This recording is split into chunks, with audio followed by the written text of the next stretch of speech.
This podcast is sponsored by nobody. Hey dudes, welcome to Splat from the Past, the only 80s themed horror and sci-fi show where things can get totally radical. Now today I will be welcoming the gorgeous, the talented Michelle Johnston. She is a actress and dancer and singer, and she was in the 1985 musical adaptation cult classic of A Chorus Line. Celebrating its 40th anniversary, she'll be my third regular cast member from that, after Jen Gann Boyd and Yamel Borgs. And we've been trying to make this interview happen for about 2 years now, and it's finally going to happen today, and I am so excited. And she's done so much other great work besides A Chorus Line. Oh my God, she was in Francis Coppola's One from the Heart, Staying Alive. She assisted Jeffrey Hornaday on Captain EO. She worked with Madonna on some tours and in Dick Tracy. She choreographed a couple episodes of Tales from the Crypt. Ooh, I'm glad there's a horror connection there. She worked with Tracy Ullman on Tracy Takes On and so much other great work. Showgirls. It's going to be a great conversation today, and I cannot wait. And if you want to know who she played in A Chorus Line, it was BB, the girl in the green little, spandex outfit there. And I'm so excited for this today. So yeah, here is my interview with Michelle Johnston.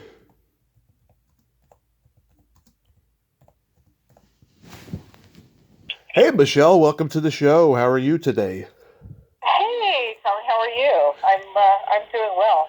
I am fabulous. I'm sporting a foot that's encased in ice because I had a foot surgery on Wednesday. I know, but hey, you're a soldier and you're here, so I can't tell you what a great honor this is. Thank you so much for coming on today. Oh, that's very kind of you. Thanks so much for having me. So going back in time, like what age did you start gravitating toward dancing? Honestly, I can't tell you the time because I don't remember not dancing. Mm-hmm. I believe, my mom was a dancer, not really professional, but she was in dance companies. She was a ballerina. And she would take me to the studio with her. So I basically, in diapers, was at the studio and, playing, hanging on the bar and, running across the floor and looking at myself in the mirrors. And that's all I could ever remember. And I think finally when I was about 3 years old, they let me take this little baby class, and I studied with a Russian dance teacher who was actually, this is how long ago this was and how old he was. He was Pavlova's dance partner. Wow. I can remember that far back. Yeah. Yep. And so that was it. I started, and the truth is I've never had a real job. I really don't do anything but, the arts. Wow. And was your mom a dancer, or did she have any inspiration or aspiration, I should say, of going into it? She was in some dance companies, minor dance companies, back when I was really little, but the truth is she just did it, I think, because it gave her joy, but she never really had intentions of, taking it, any further. Nice, nice. Are you trained in all types of dancing? Yeah, I started out in ballet, and when I was about 10 or 11, I was introduced to jazz and fell in love with that form, and kind of, that's stayed my true love my whole life is, jazz, Broadway jazz, Fosse style. That's my favorite form of dance expression. But yeah, I do everything: hip hop, tap, modern, contemporary. Oh, can you tap dance? Can I tap? I can tap. I actually have a funny story. I don't know if you want to hear it. Of course. I figure we're here talking about dance. Let's do it. Yeah. So, of all of the forms of dance, tap was at the bottom always. I don't know if it was lack of interest or lack of ability, but it was always the one that took the very, bottom position. But in spite of that, I was hired to choreograph with Jeffrey Hornaday this movie called Dick Tracy. I don't know if you remember it. I love that movie. I love it. Oh, great, good, yeah. So Warren Beatty, Madonna, Yep. et cetera.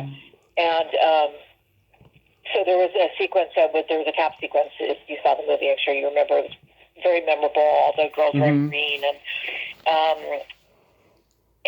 so I created this with my assistant, who was really strong in tap at the time. Her name is Stella Cho, and we created this dance together. She would show them the intricacies of the tap step, and I would design the piece itself. So we shot it. It was great. And then when it came to doing basically we had to do the sounds for it. We had to go in and recreate the tap sounds. And Madonna had me come in, and I said, I'll bring in Stella too, so we have multiple sounds because it's multiple people, and you can triple us, blah blah blah. And we did that, and we tapped together, and she listened to it. She said, something's off. And this is Madonna. Something doesn't sound. You guys sound off. I'm like, that's weird. Knowing it's me. Fuck, it's me. And she said, well, you guys do it one at a time. So Stella did it perfectly. I did it imperfectly, but it still sounded good. And Madonna couldn't tell the difference, which was wrong or which was right. And I did not throw my assistant under the bus, but I also realized at that moment that tap was definitely not my forte. Wow. Yeah. You can't do it all. Yeah, you can't do it all. I mean, look, it was good enough, I got hired. It was a Rockette. I got hired to do a lot of stuff that required tap. But it was one of those, you just fake it. You fake it until they figure it out. Were you acting in school plays or did any community theater growing up? I started in community theater when I was 6. I was in a performance, it was of Hansel and Gretel, and I played a very important role. I was Do Fairy number 3. Oh. and I remember my line. It was, the sun is shining, wake up, Hansel and Gretel. I didn't even realize that's why I got that role, because that line performance right there was spot on. I didn't even realize there was fairies in Hansel and Gretel. I don't think there were. I think they just gave everybody a line. So there were 2 fairies in that one. Interesting. Yeah. Where are you from originally? I'm from a beach city called Hermosa Beach, which is a little south of LA, or Santa Monica, if you're familiar with that area. Yep. And I grew up. That's where I started in dance, and then I started, community theater when I was 6. And when I was 10 years old, we had done, I think, 1 or 2 performances a year. That community theater is actually very strong. They brought people from LA, like real, professional theater directors and choreographers, and it was actually a really. Looking back, I'm surprised at the people that the caliber of the people that they brought. But at the age of 10, they realized they didn't have enough funding to continue the program, and so I, with a few of my theater buddies, went to my mother and said, you have to open a studio of performing arts, because we don't want to stop. We love this. This is what we want to do. And my mom, being just the best human being in the world and the most supportive mom ever, said, okay, let me look into this. And within 6 months, my mom opened with a choreographer who had done some of the performances there.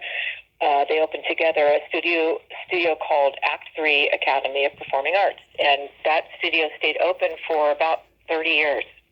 Nice. So you stayed. So you stayed in L.A. You didn't go to New York like the guys in the chorus line. I went to New York. No, I did. I went to New York. We shot. I shot the movie A Chorus Line in New York when I was 18. Right. I went out there. First time actually not first time I lived on my own. I was in Japan on my own when I was 16 as a dancer. I was a lead of a show there, and lived there for about 6 months. But when I was 18, I went to New York and did the movie A Chorus Line, And then after that, I got opportunities to do different Broadway shows and ended up doing, turned most of them down because I wanted to do film. That's what I thought I loved it, and it's what I just wanted to focus on. Mm-hmm. But I was given an opportunity to work with Leslie Ann Morin, who I was obsessed with, Picture Victoria and Clue and the original Cinderella. And I came to work with her on a Broadway show and ended up actually going on for her a number of times in this show called Dream that Wayne Cilento, who did Aida and many other big productions, directed. A musical based on the music of Johnny Mercer. Nice. Johnny Mercer, man, he was a great lyricist. Oh, I mean, the music in that show was just, each one was, a showstopper. Yeah. Yeah, I've talked to a lot of dancers in your generation who were in New York at that time and made their way into movies. Tamara Mark, Lucinda Dickey, Donna King, Monique Mannon. I mean, it's like it was like a magical time. It's like there needs to be a documentary about that time, about how there were so many, dancers that were in New York trying to make their Broadway dreams happen, and they wound up in movies. Yeah, it sounds like you are on your way to making that documentary. I don't know about that, but at least I'm putting it out there, Yeah, why not? You know what? Why not do it? I think most of them are all around, and it's such a fascinating time because, there was so much shifting and change, and it was a great period, especially looking back now, when there wasn't social media and people were just crazy, and the bit of footage that you could find from sort of behind the scenes was just wild and wonderful, and, it's sort of an ecstatic time of, for dance and performing and just like the club life in New York at that time. Everything was... The fitness craze, yeah. Oh, yeah, the fashion, the hair. Yeah. The music. I mean, come on. It was really an awesome era. It really, really was. So how do you come to dance in Francis Coppola's One from the Heart? I think that was when I got my SAG card in One from the Heart. And what happened was, I was really young. I think I just turned 16 because I was able to drive myself to the shoot, and I was hired just as I had never done a job. I had done this one little tiny job called Return of the Dwarfs with Jerry Orbach when I was 14 years old, and my mother drove me to do that. And we were dancing, but it was shot at the Film Institute or something. I can't remember. And anyway, that was the only job I'd ever done. And so I got this job as sort of a background extra dancer. And, you sit in those big tents or wherever, those giant rooms. And this was on the Zoetrope studio that Francis had built, and which was, this reproduction of the Vegas Strip. And it was wild. He had done it in that, perspective, that sort of like diminishing perspective. So it looked like the strip went on and on and on. Yeah. And, at that time it was just like, mind blowing. And I was just a little extra. And I remember talking to these other extras, around me saying, God, I just have one thing that I want to do. I want one thing to happen on this. And they're like, why? Well, what is it? What's one thing you want? And, during this shoot, Coppola would direct almost exclusively from inside of this Airstream that was actually inside the stage. And when that Airstream door would open, plumes of weed smoke would come out of it. And he would speak to people from that Airstream trailer with this God mic. So it would be like on the soundstage, you hear this booming voice of Coppola saying, Harry, I want you to, take 5 steps and look over your shoulder at Raoul and, blah, blah, blah. Yeah. And I said, all I want is to hear my name over that God mic. That would just be thrilling. So we were shooting a scene and, extra, blah, blah, blah. And I'm walking around doing whatever they've told me to do. The AD has directed me to do something, and I'm, you know, dancing around and being, you know, cute as only 16-year-olds could be. And all of a sudden I hear, Michelle Johnston, can you please step over to the car, which was the main focus of the scene. And it didn't even compute. And then all of my friends who had heard my wish ran over and said, oh my God, they just said your name. They said, they told you to go over there. They repeated it again. Michelle Johnston, please go over to the car. Went over to the car. There's the AD. There's Frederick Forrest, who was in the movie. They said, listen, Francis wants you to do this thing where you're walking and he's flirting with you, and you tell him to, like, you know, get lost. And I said, okay. And we did the scene, and I did it. And, you know, I thought, oh, that was amazing. Wow, I got my dream. And moments later, a bunch of people, you know, descended on me with contracts and said, okay, you're being upgraded, and Francis wants to talk to you. And cut to, you know, I got my SAG card, and Francis Ford Coppola made a few moves on me and realized I was underage and graciously let me alone. Wow. And, yeah, and that's how I got that. That's how I got that role. It's also where I met Janet Jones, who ended up doing, post that movie, we did this show called, what was it called? Rock Palace. And it was a big dance show with, you know, like huge performing artists, like, I mean, the biggest artists at the time. And we were the dancers on the show, and she's the one that told me about the audition for a chorus line. She came in one day when we were shooting an episode, and she said, oh, I'm going to go to this audition today. You should check it out. It's for this movie version of this, you know, musical. And I was like, oh, sure, I guess I'll check it out. And we both ended up getting parts in the movie. Yeah, One from the Heart gets a lot of flack because of its, you know, sets, you know, of and not like natural location. It's just, you know, theater sets and everything. I think it looks good overall, and the actors are fantastic. I mean, I think that was, look, he wanted to create something that was unique, and yeah, it's a piece of art. I mean, when you look at what he did, and it isn't at first suspended disbelief, and I think it's absolutely beautiful, and I think it's definitely, looking back now on it, it's a lot more interesting to look at. Back then, people were, I don't think, able to really understand what he was trying to do. Exactly. And then you do Staying Alive with Sylvester Stallone and John Travolta. How was that? That was, Staying Alive was a lot of fun. It's funny, I remember we were in rehearsal, and one of the, I don't know, he was one of the producers came up to me and said, you know, we're trying to cast this role, and we want you to audition today. Sly thinks you would be great for this part. You would play opposite John. And I was like, oh my God, okay.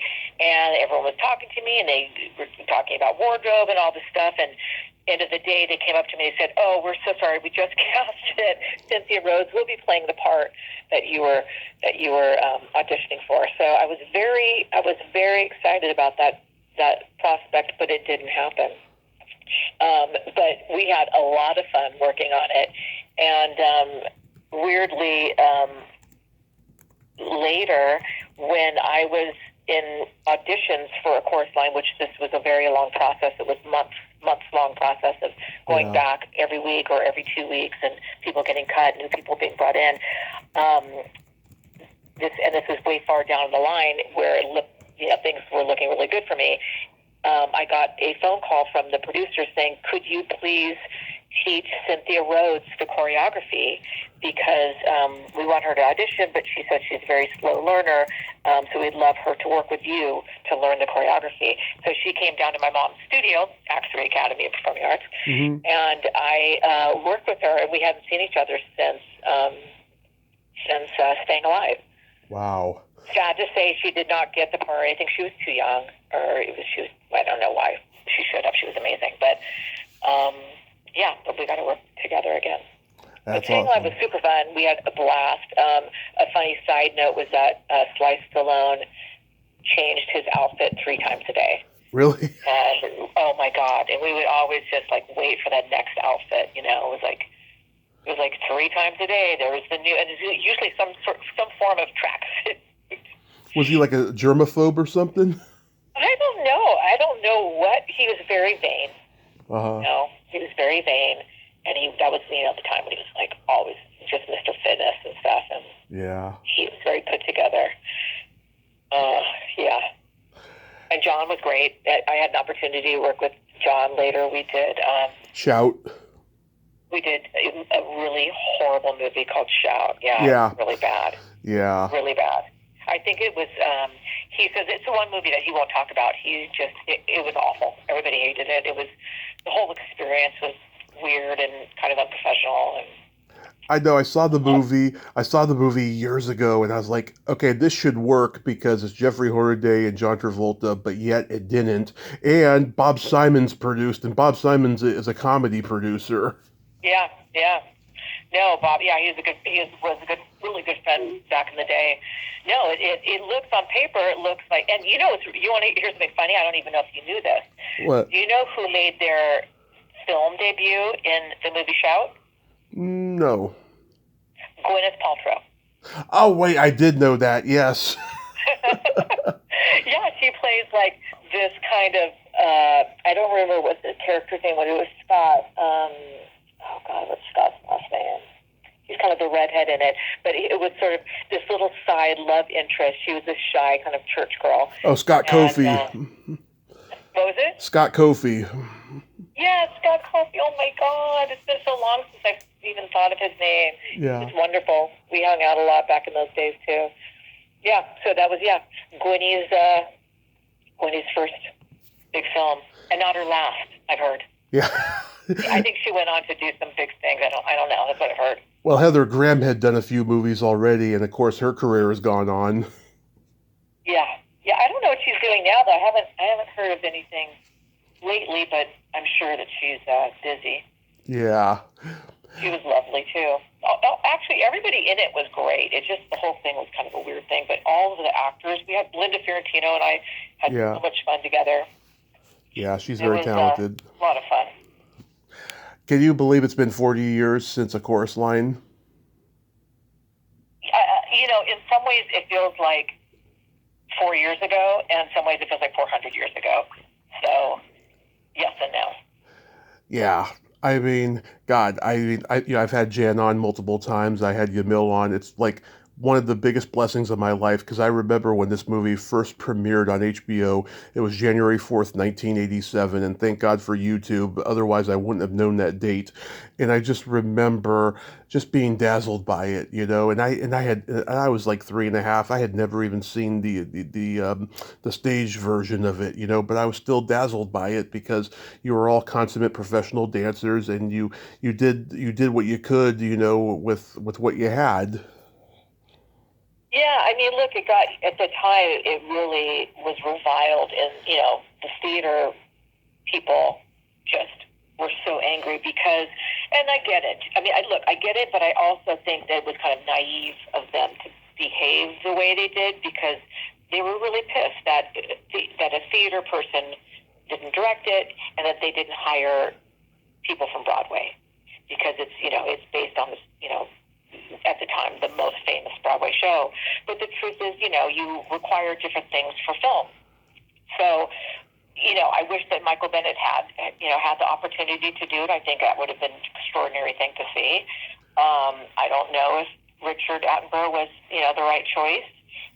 He did the best he could. But, look, you look back now, it feels very stagnant to me. And it's like, I don't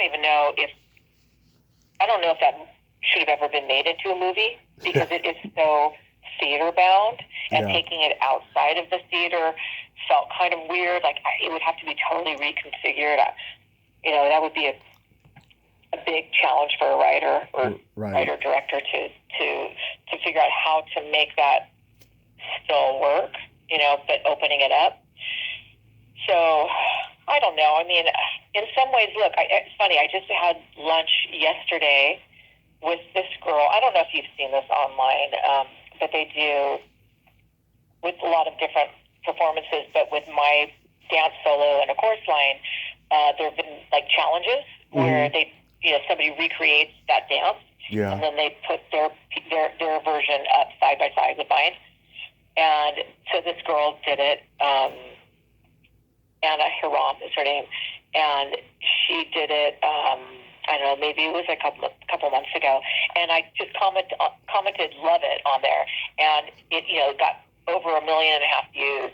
The comment got I don't know, 1,000 likes or something, and so it was so kind of viral and crazy. I reached out, or she reached out to me and said, "Thank you so much for commenting on it." And I reached out to her and said, keep it up. You look great, all that stuff. And she said, "I live in New York, but when I come to LA, could I take you for coffee?" I said, "Absolutely." And thinking, that'll never happen. You hear that kind of people say that kind of stuff all the time. And she came to LA, and we went for coffee yesterday. And she said, you're one of the reasons that I got into dance. And the truth is, I hear that so many times from dancers about that movie. That movie changed people's lives. And I think also for, gay men, with Cameron's role. And I don't know, I think it was a dynamic shift in dance movies for a lot of young performers at the time, and I think it sort of gave them this this idea that they could do it, they could make it, they should go for it. And I'm so proud of that. More than anything, I'm just so pleased that I could have any kind of impact on young performers. It's just the best feeling in the world to hear that. I mean, I don't think there's anything better than that. And especially, someone who finds their way and through adversity or gets out of a weird life and navigates this tricky, industry and finds a home for themselves. It's just the best. Yeah. So, well, you had some great moments in the movie. In the first few minutes, Terrence Mann makes an example out of you and has you do the twist, and you did it so damn well. Did you get it right on the first try? Well, here's the funny thing about that solo. We have, because of course it's not a piece of theater. You don't do it once and move on. We shot it and for hours. And, if you're familiar with the piece, there are two back releases that are really just insane. And my back went out. I slipped a disc doing it because we did it so many times. And so they had a doctor on the side of the stage, like backstage basically, and they packed me in ice in between, and they would do these adjustments and to keep it going because the back just kept going out because it was so many times over and over and over and over. That said, yes, that piece was actually kind of designed on me. So Jeffrey Hornaday, in rehearsal, the very beginnings of rehearsal, was sort of drawn to me and my style, and we started to work together. So he'd say, "Hey, Michelle, would you want to stay? Let the dancers take a break, and you can stay with me, and we can work on some stuff." And I, of course, was like, "Oh my God, yes, this is the flash dance master." And we actually ended up having a great working relationship for many years afterward. I worked with him, choreographed for him when he started to direct. But anyway, we worked on that piece. We worked on the piece that was supposed to be a group piece, and that pulling aside for the solo bit came out because the piece was so amazing and worked so well on my body because, of course, I was the person that he put the piece on, and I had my input as well.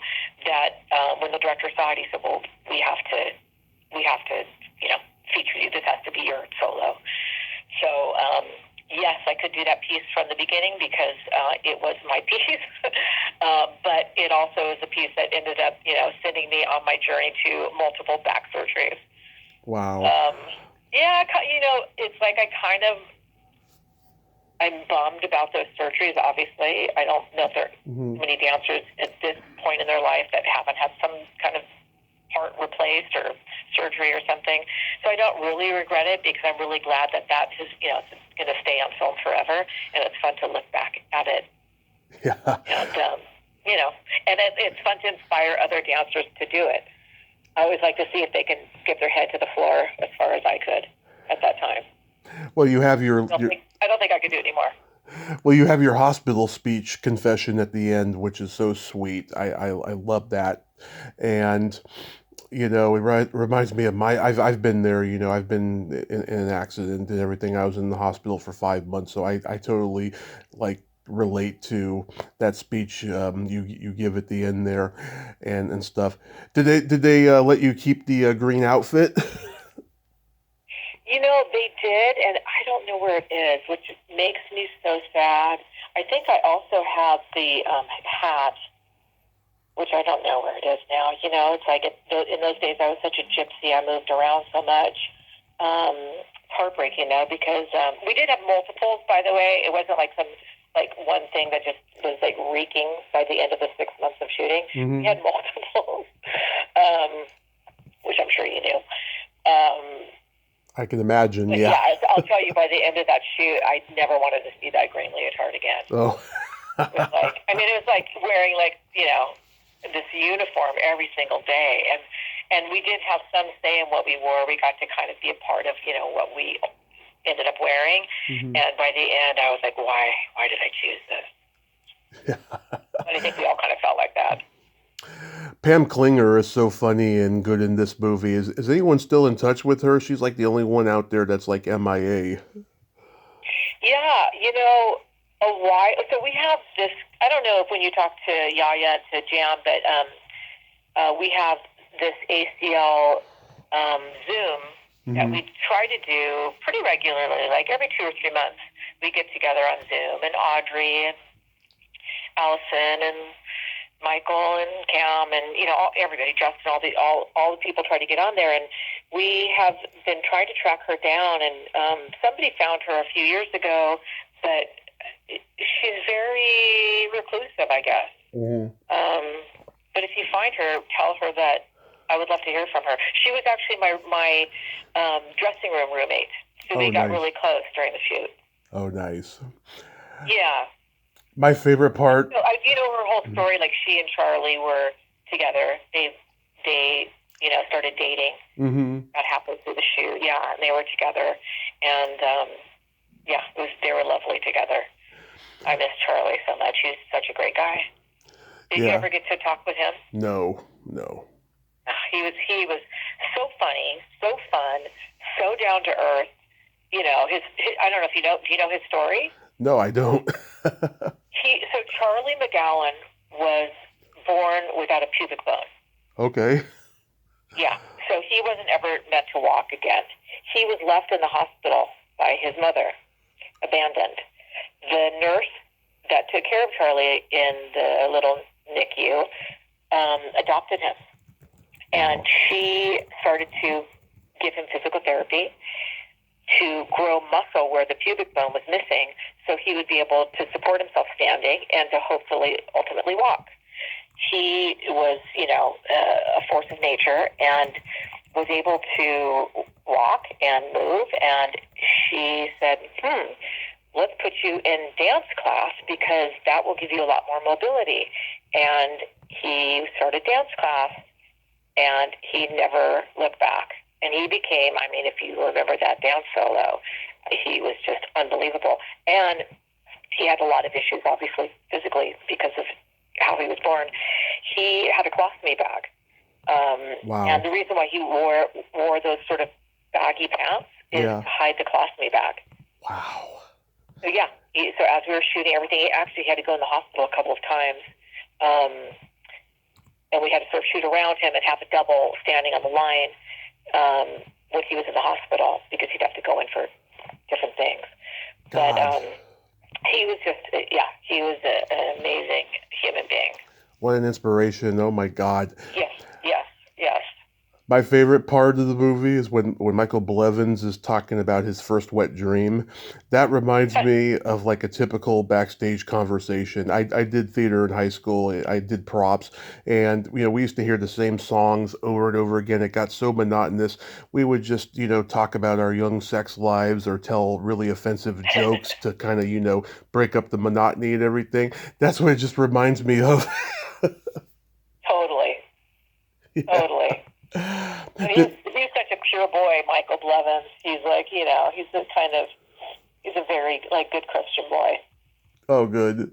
Did did Yeah. did Michael Douglas acknowledge the dancers at all? Did he talk with you guys?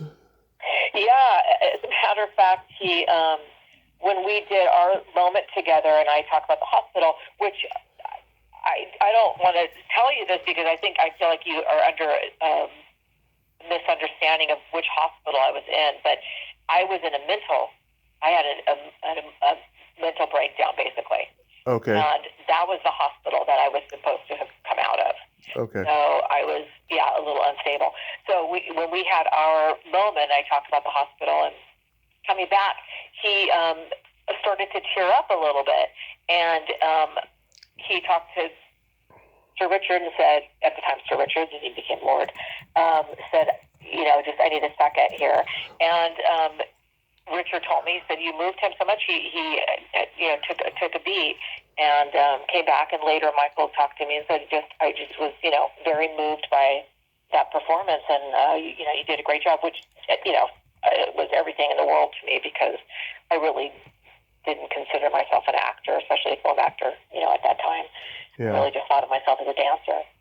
And Michael was also, a big party boy, and he would come out with us to this place called the Cat Club. I don't think it exists anymore. It was in the Lower East Side of New York, and we would hit the Cat Club 5 nights a week because that's what you do when you're, 18 years old and you can go all day and go all night. Yeah. And he would come out dancing with us and get on the floor and get sweaty, and it was a blast. It was such a great way for us all because we were all so kind of cooped up, that same stage, same positions. He'd sit at his light. It's like everyone was at the same thing, so it was such a great release to the day. Yeah, I think Studio 54 was probably done by that point, right? Yeah, that was like kind of the decade before, in a way. Yeah. I mean, it was like I think it was the heyday was in the 70s, and this was in the 80s. Well, Although I think Nell was still doing her thing, so I guess it was still around. But yeah, we were, maybe because we were young and it was like a little bit more edgy punk. yeah. That was the vibe that we were all doing then. Reason why I can relate to her getting out of the hospital and go into the audition is because I used to do stand up, and so like about 5 months after I got out of the hospital, I auditioned for this comedy festival. I didn't get it, but it was along the same lines of like, okay, I'm not going to waste any time, after recovery. I'm going to go right to my dream. And that's I think, I mean, it's the best thing to do, right? It's Yeah. you have to, well, like you say, get back on the horse. But I think that it's also for your sanity. Like, for me, I always, my identity is tied up with performance, dance, the arts. Without it, I think I would feel like I was, unmoored, and I wouldn't be grounded in any way. I wouldn't be able to center myself without being able to express myself artistically. Yeah. So I'm sure for you, that's probably the same thing. It's like I have to do the things that I do because this is who I am. Exactly. And without it, like I feel like that now. I paint now, I write, I direct, I do these things. But my passion now for the last maybe year has been painting, and I've been throwing myself into that. And it's like that. It's still feeding the same creative need, I guess. Mm-hmm. And without having some sort of a place to release it, I don't know who I would be really. I mean, I'm a mom, and I'm a wife, and I'm a friend, and I'm a daughter, and those Yeah. things, and they're all great. But I think artists, understand that artists get it, like what I'm saying. It's like, Right. if you're an artist, you're an artist, and there's nothing you can really do about it. Mm-hmm. You just have to. I don't know what you say. Feed the muse. I don't know, but follow the muse. Yeah. Now, according to the a chorus line press kit that I read, there was quotes from everybody about what they did after production was over, and on yours, you assisted Hornaday on Captain EO. Yeah, I actually did a bunch of choreography for that, and then I was in it. Mm-hmm. But what happened? You'll see like there are videos of me like working with Michael and stuff. I was also doing like simultaneously this other show, and I was in rehearsal for the other show, and I didn't bring my shoes, and I needed their heels. I forgot my shoes, so I borrowed a pair of shoes from another dancer to do my piece, but they were too small. They're like a size and a half too small, so my feet were kind of curled up in them, and at one point I go run down into the audience, and I was a few beats behind, I think, and I jumped the stairs to get to the like auditorium floor, and my feet collapsed underneath me, and I tore both of my ankles. So, and this was like 2 days before we were supposed to shoot. Wow. I think I was in part of the shoot of Captain EO, but it was like 2 days before the big shoot, and I called them, and they were furious. They're like, "What? Are you trying to get more money?" And I'm like, "No, I can't even walk. I'm being carried around by my boyfriend. Like, I literally can't put weight on my feet." Wow. So, yeah, it was a bummer ending to that. But I don't know if you remember, but what was the Magic Mountain? I think it was at Disneyland. Magic Mountain. They used to play Space Mountain, right? Yeah. They used to play the rehearsal and all the stuff before you go into the ride, which was so fun. Yeah, my mom took me to Disneyland when I was 6, and we went to go see Captain EO. It was the first time I'd ever seen it. It was magical to me then, and it is now. I can go so many years without seeing it, and I know what happens because it's so memorable. I'll tell you, it was so memorable creating that. We had so much fun, and Michael was, he was not of this world, I don't think. Yeah. We would seriously, be in rehearsal and, talking, working on whatever it is. A small group of people, maybe 6 or 7 people in the room. And all of a sudden, Michael would just start to sing something from somewhere. We don't even know where it came from. And it was like he was possessed by something. And the voice was so beautiful and ethereal and magical. And then he would just stop and go back to, normal. And it was like that always with him. Like, it was sort of he was like this child. Like, the sets were designed in a way that were almost like big jungle gyms. And so we would kind of play together. So, like, he would say, come chase me. And I was a full grown man. So it's a little weird, but it was also, he's just like a weird pixie fairy. So I would chase him on the jungle gym where we would laugh and play tag and climb these things, and he would, shriek hysterically, and it was kind of crazy, but also like this magical, weird moment in a bubble. He also tried to get me to date his manager at the time, which was not happening. Yeah. I remember he said, "Michelle, he likes your butt." Yeah. It's like, Michael, God. That's so wrong of you. Oh my God. But it was good. Oh, and also this was when he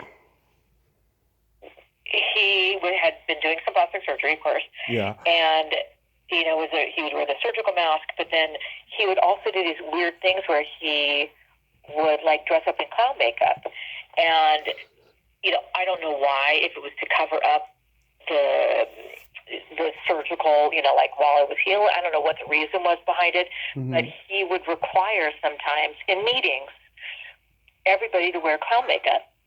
This is including the suits, like the businessmen, okay, and you'd have to put a little red on your nose and like a little, black around your eyes. Yeah. And you'd sit at that table. It was surreal. You'd sit there looking at these guys like in full-on business suits with clown makeup on, having conversations about, production.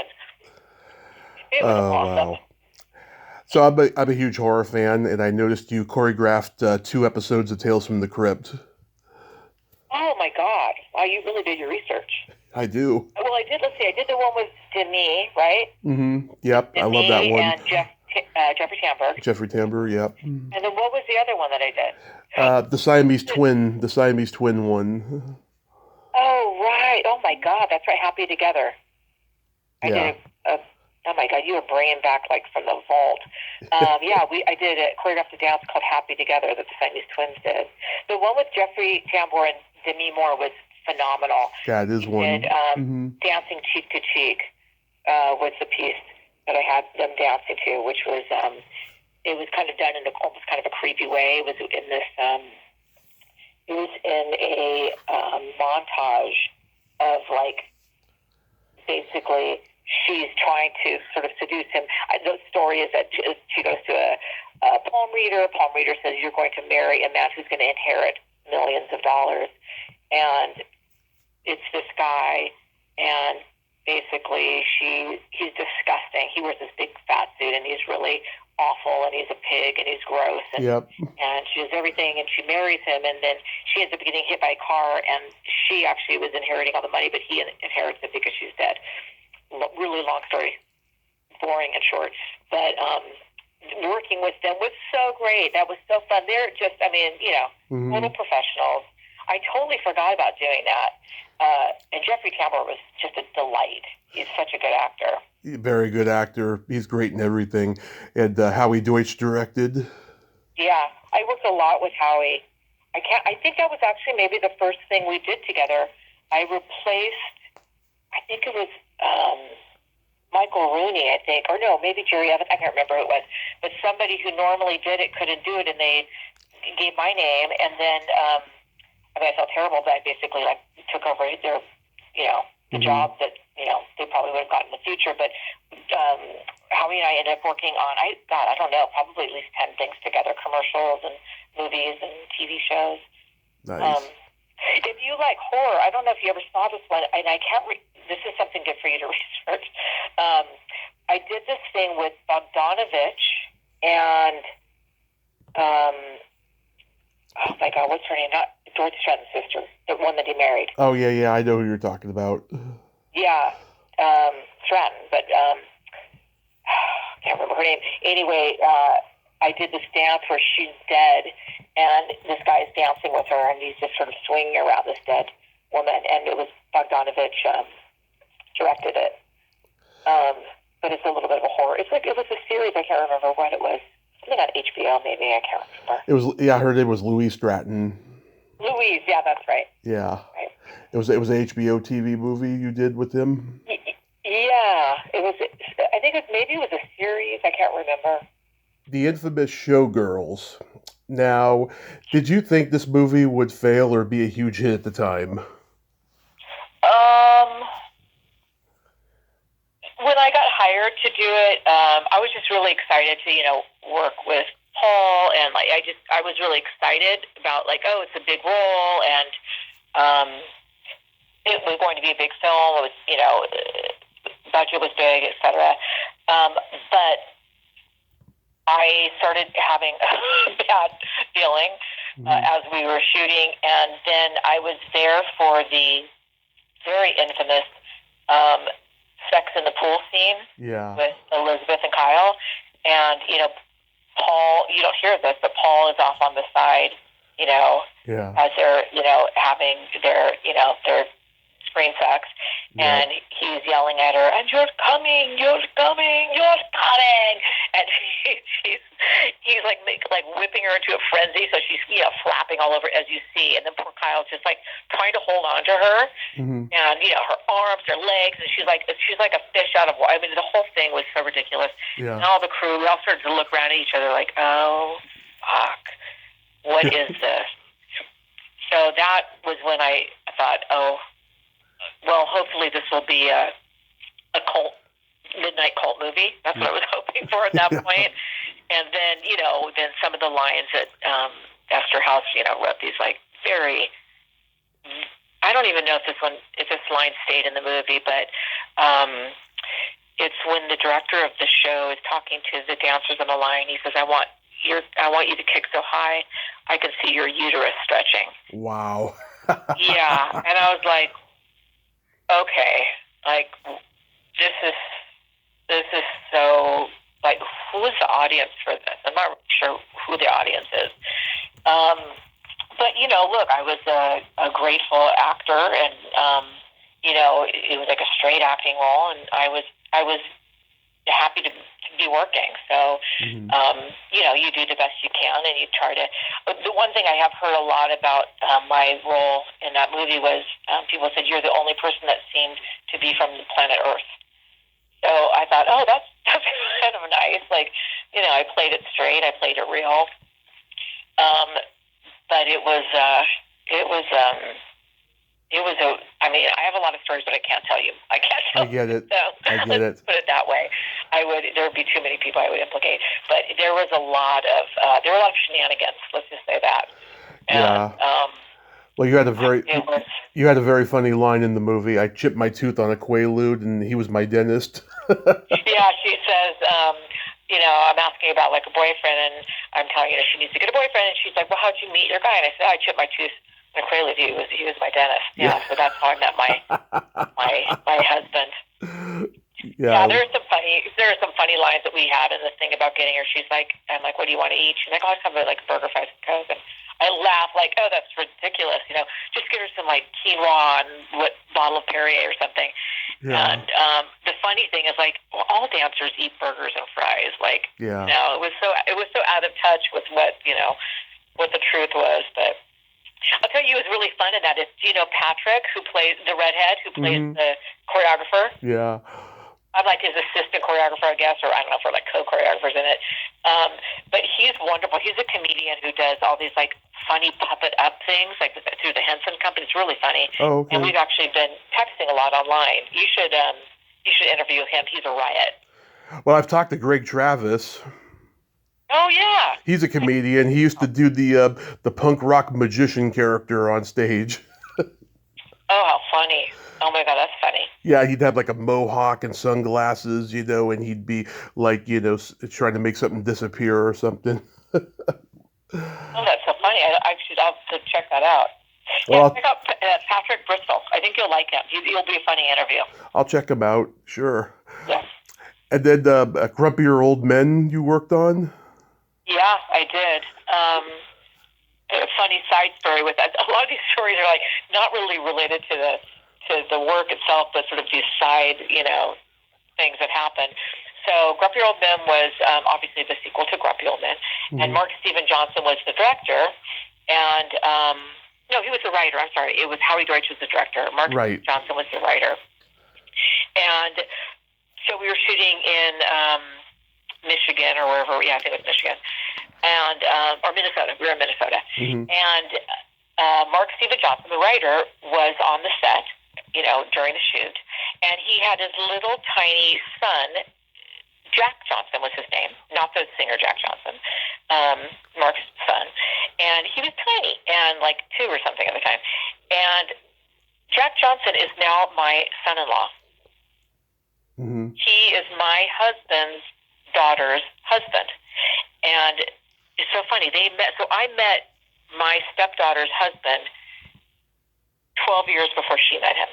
Crazy. Because they met when they were like 14 years old, and they immediately started dating, and they honestly really never dated anyone else, and they're married now. They're 30 years old, and they are madly in love.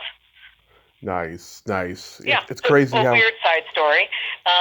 Let's see, another story from Grumpy Old Men was Walter Matthau, who I loved, and I would go and sit in his trailer where he would play classical music for me. We would just sit together, and he was like just a wonderful, like cantankerous old guy. Yeah. And he wanted me to date his son, Charlie Matthau.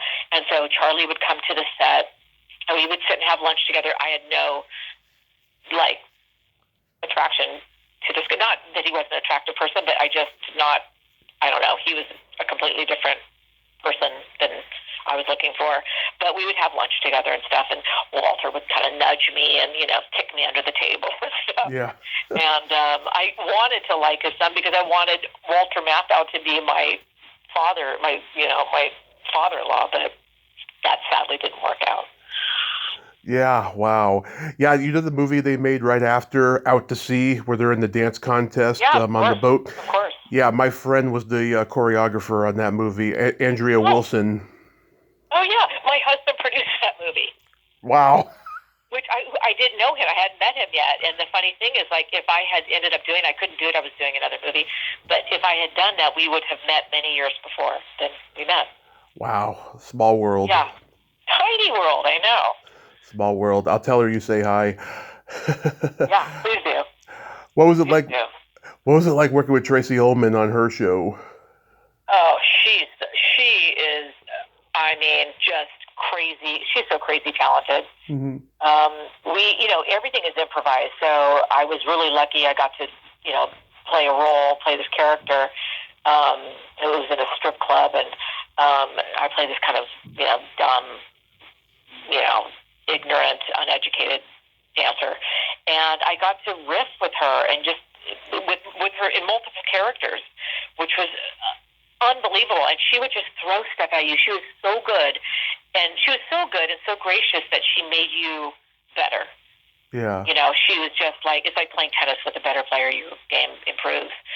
She was just very generous. And we had actually worked together ages before during the Tracy Ullman show. It was the one before her show with all the characters and stuff. It was like a variety show. I think maybe it's called the Tracy Ullman show. Yeah, that was on the Fox network. Yeah, and Paula Abdul was the choreographer. And I used to, Tracy would pull me aside and say, can you show me the choreography because I'm not picking it up? And so I would go off on the side and show Tracy the choreography. Then cut to, I don't know how many years that was, like maybe 7 or 8 years later was when she was doing that show. Maybe 10 years. I don't know how much time passed, but we ended up working again together in a completely different capacity. And she was lovely in the first thing, and she was even lovelier in the second one. I don't know what she's doing. I see her showing up and doing these really cool character roles. She's just uber talented. Yes, she is. She's a really, really good singer too. Oh, very good singer, yeah. And Don Scardino directed that episode. That's right. Yeah, old New York guy. Yeah. I think he did a few of those episodes, no? Probably. Yeah. I love the movie Sweet Jane. I think it's very underrated. Yeah. Aren't you're the hooker and Dan Roebuck is the transvestite, right? Yeah. Yeah. That movie actually was done by a man named Joe Gayton, who passed away about 3 years ago. He had cancer. And we actually were together many years. Nice. Samantha Morton, right, was James. Oh, yeah, and it was Jessica Gordon-Levitt. Wasn't Giovanni Ribisi in it, too? I don't think so. He wasn't in that one? Oh. I thought he was in one of the scenes. That was, I remember the scene when we are bullying her and she gets on the ground and I'm kicking the shit out of her on the ground. Yeah. And she's like, go for it, just do it. I'm like, I'm not going to kick you. I'm not actually kicking you. So if you see it, it's like I get pretty close. There's some contact a couple of times, but she was a trooper. She was a total trooper. But yeah, I love that movie too. I think if it was re-released now, there would be a big audience for it. Yeah. It was very beautiful. And movie. I've interviewed Samantha and met her in person. She's a force of nature. Oh yeah, I bet. Yeah. I honestly don't think I've seen her since that movie, so it's been ages. Yeah, she's in New York now. I know that. Okay. And you did Star Trek Deep Space Nine. That must be huge to be a part of the Star Trek franchise. Yeah, I didn't see it at the time, but it's funny because I know like Jan Gann did some episodes on that, and a friend of mine, Suzanne Rampey, was a regular stunt woman on that. She worked she doubled a couple of the main actors in that, and much hype from doing that. And I've never done any of those,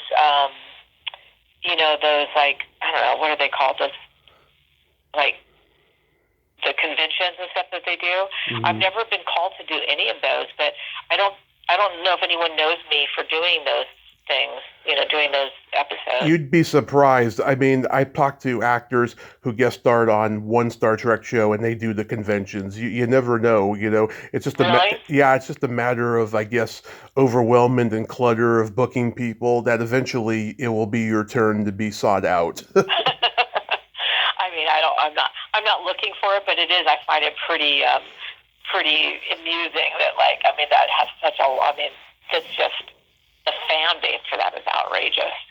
Yeah, it's crazy. It's huge. I know Jan has kept busy, like, signing, photos for that. Like, oh my God, like, for these, like, super, random ages ago, but I guess it is meaningful. I mean, look, it's still alive. Yeah, I mean, it keeps going. Right now, I think the series is in limbo. They're trying to figure out who's going to do the next one. At one point, Quentin Tarantino was going to make one. Oh, wouldn't that be crazy? Yeah, it would be. I can't even imagine it. I would stand in line for that. Yeah, I would too, but it would be crazy. I can't imagine what he would do with it. How was the Chicago experience? Oh, it was the best. I mean, it was the best. I'd worked with Rob before, and we had done Annie. We'd done a couple things together, and so I was brought on to be sort of this core, like, skeleton group of, there were 8 of us, to design all the pieces and everything. So we had a couple months in Toronto just rehearsing, and then Catherine and Renee came in, and Richard, and then we started to work with them, and then we got, they hired the dancers and brought everybody in, and we did all that. That was, I mean, the whole process was pretty long. It took a long time. It was fantastic because you had, from in every area of that film, it was somebody who truly understood dance and, theater and film and lighting, and it was like a masterwork, I think. And I love that all of the actors really wanted to do their own work. They really didn't want to rely on doubles, which also is, a very side note, but Cate Blanchett was the same. I did Curious Case of Benjamin Button for David Fincher, and again, Cate Blanchett came in with no dance background and said, I want to be able to do this dance by the time we shoot it. But that was the same with Richard and Catherine and Renee. It was just, I mean, she blew everybody away. I thought she did such a tremendous job.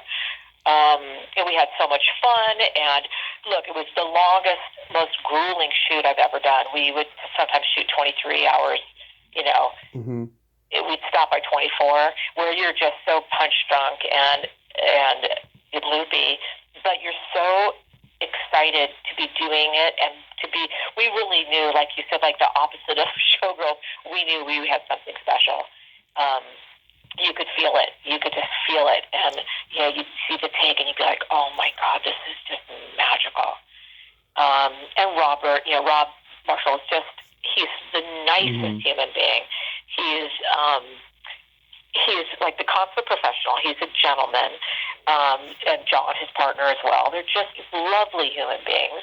And you want to do things for them. Like, you want to give them free overtime because they're so great. Yeah.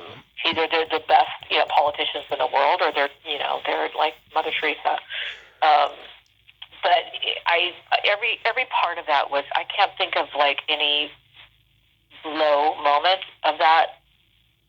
Yeah. That whole experience. It was just wonderful. We were all, like a family. We really were like a family, but like a functional family. Usually super dysfunctional. Like, we really got on, and we had a blast together, and there was no drama, and it was great. And I'm so grateful that I got to be part of that. And also, too, Richard Gere, he had done Grease on Broadway in the 70s, right? So at the time, it seemed like he better show his musical side before he gets any older, because he hadn't really shown it to the movie-going public up to that point, Well, I guess American Gigolo a little bit, because there's the A famous scene tiny setting up bit. his clothing on the bed, Yeah, dancing around a little bit. tiny But bit. yeah, so you're right, but not like real dancing. Exactly. Oh, and he was so good. He was so good. His line, his style, he was so great. I'll tell you, he's also one of the nicest people. Yeah. We were wrapping up the movie, and there was a strike, like an airline strike or something was going on, and I needed to get back to LA because I was shooting something. And so everybody else was like, they're postponing because, the strike was going to be over in a few days, and I had to get back. And Richard said, listen, it was like in LA. For some reason, you couldn't fly to LA. Yeah. And he said, listen, I don't know if this will help you, but I'm flying my jet tomorrow to New York. I could get you to New York, and then you could go from New York to LA. And I was like, really? Yeah, you can do that? And he said, absolutely. So, he calls me and says, what do you want them to make for lunch for you? I show up with a thing. There's for us, just the two of us on this private jet flying into New York together. Like, the nicest human being, never, ask for anything, payment, nothing, just like, Yeah. a really good guy doing a favor to someone in need. And I will always remember that. That is so wonderful. Yeah, Yeah.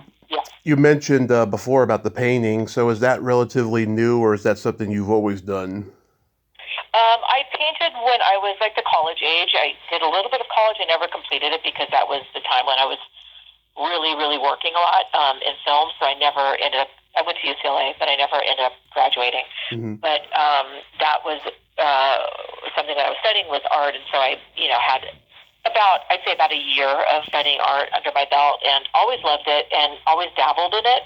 Mm-hmm. And was always drawn, like, from the very beginning, when I was on film sets or, doing theater, could always be found in either the production design trailer or the costume room. Like, I just was drawn to the color and the texture and the composition of things. And so I think it's always been there.